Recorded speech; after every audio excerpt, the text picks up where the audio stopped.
રવિવાર 19 મે એ વૈશાખ મહિનાની એકાદશી છે, જેને મોહિની એકાદશી કહે છે.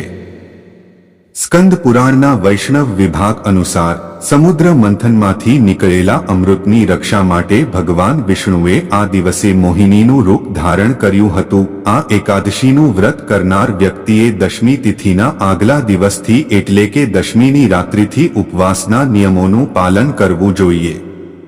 આ વ્રત દરમિયાન માત્ર ફળો જ ખાવામાં આવે છે. વૈશાખ મહિનાના શુક્લ પક્ષમાં હોવાથી આ દિવસ ભગવાન વિષ્ણુની પૂજા, ઉપવાસ અને દાન કરવા માટે ખૂબ જ વિશેષ માનવામાં આવે છે. આ દિવસે અનુશાસન સાથે કરેલી પૂજા અને દાન અનેક યજ્ઞો જેટલું ફળદાયી છે. આ એકાદશી વ્રત સત્યયુગથી ચાલી આવે છે. સત્યયુગમાં કૌટિન્ય ઋષિએ શિકારીને આ વ્રત વિશે જણાવ્યું હતું. ઉપવાસ કરવાથી શિકારીના પાપ નાશ પામ્યા. આ પછી ત્રેતાયુગમાં મહર્ષિ વશિષ્ઠે શ્રી રામને આ કથા સંભળાવી. પછી દ્વાપર યુગમાં શ્રી કૃષ્ણએ અર્જુનને આ વ્રત વિશે જણાવ્યું. ત્યારથી મોહિની એકાદશીનું વ્રત કરવામાં આવે છે. પૂજા અને વ્રતની પદ્ધતિ. 1. એકાદશીના દિવસે સૂર્યોદય પહેલા ઉઠો અને સ્નાન કરો. સ્વચ્છ વસ્ત્રો પહેરીને ભગવાન વિષ્ણુની પૂજા કરો. 2.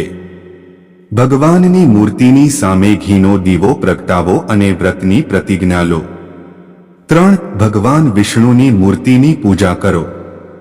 પંચામૃત અને જળથી મૂર્તિનો અભિષેક કરો. 4. પીળા ફૂલ અને તુલસીના પાન અર્પણ કરો. ધૂપ અને દીપથી આરતી કરો. 5. મીઠાઈઓ અને ફળો અર્પણ કરો. રાત્રે ભજન કીર્તન કરો. મોહિની એકાદશીનું મહત્વ. એવું માનવામાં આવે છે કે વૈશાખ મહિનાના શુક્લ પક્ષની એકાદશીનું વ્રત કરવાથી માનસિક અને શારીરિક શક્તિ મળે છે. આ વ્રતથી આસક્તિ સમાપ્ત થાય છે, તેથી તેને મોહિની એકાદશી કહેવામાં આવે છે. કેટલાક ગ્રંથોમાં કહેવાયું છે કે આ એકાદશીનું વ્રત કરવાથી ગાયનું દાન કરવા સમાન પુણ્ય મળે છે. આ વ્રતથી તમામ પ્રકારના પાપો દૂર થાય છે અને આકર્ષણ વધે છે. આ વ્રત રાખવાથી કીર્તિમાં વધારો થાય છે.